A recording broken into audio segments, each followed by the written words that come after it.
हाँ तो hello guys, welcome to our channel Parmar teaching. और आज मैं चुका हूँ नई वीडियो के साथ, जिसमें आज हम करने वाले हैं स्क्वायर रूट। वो भी किससे? वो हम करने वाले स्क्वायर रूट यानी कि वर्गमूल करने वाले हम एक डिवीजन मेथड से यानी कि भाग विधि से निकाल सकते हैं। तो आइए बढ़ते हैं वीडियो में। वीडियो आगे बढ़ने से पहले वीडियो को लाइक और चैनल को सब्सक्राइब कर लें। आइए बढ़ते हैं वीडियो में आगे। तो देखिए फ्रेंड्स, अब लेते हैं फर्स्ट एग्जाम्पल। जैसे मान लीजिए हम फर्स्ट एग्जाम्पल क्या दिया हुआ है। फर्स्ट एग्जाम्पल मान लीजिए हमें दिया हुआ है किसी भी संख्या का हमें जो है क्या निकालना है, वर्गमूल निकालना है। तो आइए निकालते हैं। जैसे फर्स्ट एग्जाम्पल में हमें क्या करना है, हमें दिया हुआ है 144 का जो हमें किससे निकालना है, भाग विधि से यानी कि डिवीजन मेथड से जो हमें क्या निकालना है, हमें निकालना है वर्गमूल। ठीक है, ये निकालते हैं। हमें मैंने क्या बताया कि हमें सबसे पहले क्या करना है, पीछे से जोड़े बना लेने। पीछे से क्या करना है, दो दो अंक के जोड़े बना लेने। और अगर लास्ट वाली संख्या में एक अंक का बनना है तो उससे भी कोई दिक्कत नहीं है, हमें पीछे से जोड़े बना लेने। फिर हमें क्या करना है कि हमें जो आगे वाली संख्या है यानी कि 1 है, हमें कोई ऐसी संख्या का स्क्वायर देखना है जो यहाँ तो 1 आ जाए या उससे कम आ जाए, या 1 आ जाए या उससे कम आ जाए। जैसे हम अगर 1 का इंटू करेंगे 1 में तो हमारा क्या आएगा 1। मैंने क्या कहा कि यहाँ तो 1 आ जाए, 1 से कम आ जाए, तो हमारा 1 मिल रहा है। तो अब हमें क्या करना है, यहाँ पर हमें क्या लिखना है, 1 लिख लेना है। यहाँ पर हमें क्या लिखना है, 1 लिखना है। और फिर हम उसके बाद क्या करना है कि जिसका जो हम स्क्वायर करने पर जो हमारा आंसर आए, 1 का स्क्वायर कितना था 1, तो उसको हमें कहाँ लिखना है, यहाँ पर लिखना है। और हमारा जो 1 और 1 है वो यहाँ लिख देना है। 1 और 1 है वो यहाँ लिख देना है। जो संख्या यहाँ लिखेंगे वो यहाँ पे लिखेंगे। फिर हमें क्या करना है, एक लाइन ड्रॉ कर लेनी है, एक लाइन ड्रॉ कर लेनी। फिर उसके बाद क्या करना है, प्लस लगाना है। यहाँ पे जो संख्या हमने जिसका स्क्वायर लिया उसे उसी में ऐड कर देना है। तो 1 और 1 क्या हो जाएगा, इसे थोड़ा गैप देके लिख लेना है। फिर हमें क्या करना है, ऊपर वाली संख्या में से 1 को माइनस कर देना है। तो 1 में से 1 जाए कितना हो जाएगा 0।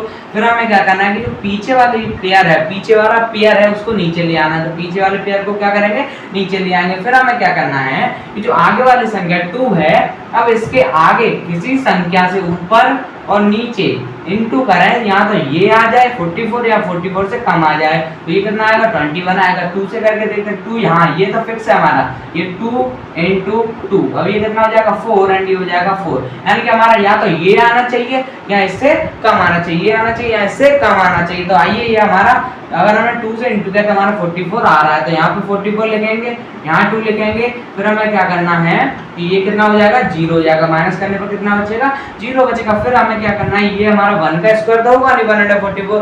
फिर क्या करना है कि जो जिस संख्या से हम ऊपर और नीचे इंटू कर रहे हैं उसे यहाँ लिख देना है। जिस संख्या से ऊपर और नीचे इंटू कर रहे हैं उसे यहाँ लिख दें। तो हमारा आंसर क्या हो जाएगा 12, यानी कि 12 का स्क्वायर कितना होता है 144। इसी तरीके से आप जो वर्गमूल निकाल सकते हैं। तो उम्मीद है आपको पहला क्वेश्चन अच्छे से समझ आया होगा। तो अब चलते हैं नेक्स्ट एग्जाम। सेकंड क्वेश्चन जैसे हमें दिया हुआ है 1936, यानी कि इसका हमें जो क्या निकालना है, स्क्वायर रूट निकालना है। इसका हमें क्या निकालना है, स्क्वायर रूट निकालना है। मैंने क्या कहा कि आपसे कि पीछे से पेरे बना लेने हैं, पीछे से हमें क्या बना लेना है, जोड़े बना लेने हैं। फिर हमें क्या करना है कि जो आगे वाली संख्या है, आगे वाला जो पेयर है, आगे वाला पेयर है उसका हम किसी संख्या का ऐसा स्क्वायर लें या तो आगे वाला पेयर आ जाए या उससे कम आ जाए, या उससे कोई संख्या कम आ जाए। जैसे कि अगर हम 3 का स्क्वायर लेंगे तो कितना हो जाएगा 9 हो जाएगा। एंड अब हम 4 का स्क्वायर लेंगे तो कितना हो जाएगा 16 हो जाएगा। और 5 का लेंगे तो कितना हो जाएगा 25 हो जाएगा। लेकिन हमने क्या कहा है कि इससे कम आना चाहिए, तो इससे कम क्या आ रहा है हमारा 16 आ रहा है। तो यहाँ पे क्या लिख लेंगे,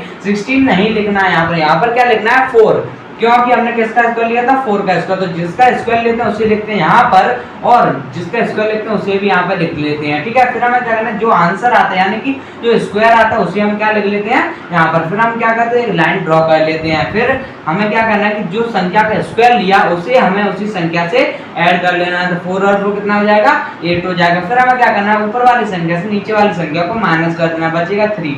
एंड जो पीछे वाला पेयर है उसको नीचे ले आना, ये कितना हो जाएगा 336 हो जाएगा। फिर हमें क्या करना है कि ऐसी संख्या जो 8 है, ये 8 हमारा फिक्स है, 8 हमारा क्या है फिक्स है। अब हमें क्या करना है कि 8 के बाद ऊपर और नीचे किसी संख्या से ऐसा इंटू करें या तो 336 आ जाए या उससे कम आ जाए। तो जैसे हमें मान लीजिए यहाँ 2 से इंटू करेंगे तो कितना हो जाएगा 2 2 जा 4 एंड 8 2 जा 16, ये इससे बहुत कम हो रहा है। ये कितना हो रहा है, ये तो 164 है, ये 336 है। इससे आगे भी हम कुछ ले सकते हैं। जैसे मान लीजिए हम ले लेते हैं 84 का स्क्वायर, सॉरी 84 इंटू यहाँ पर 8 हमारा जो है कॉमन, जो संख्या यहाँ आएगी उसे हमें लेना है। फिर उसके बाद ऊपर और नीचे किसी संख्या से इंटू कर देना। तो 4 का करेंगे 4 16 एंड कैरी 1 3 8 4 कितना होता है 32 एंड 1 33, यानी कि ये हमारा कितना आ रहा है 336। अगर हम 4 का इंटू नीचे और ऊपर करेंगे तो हमारा 336 जो है आ रहा है। अब हमें क्या करना है, जो आंसर है उसे यहाँ लिख लेना है एंड जिसका इंटू किया उसे हमें एक बार यहाँ लिखना है और एक बार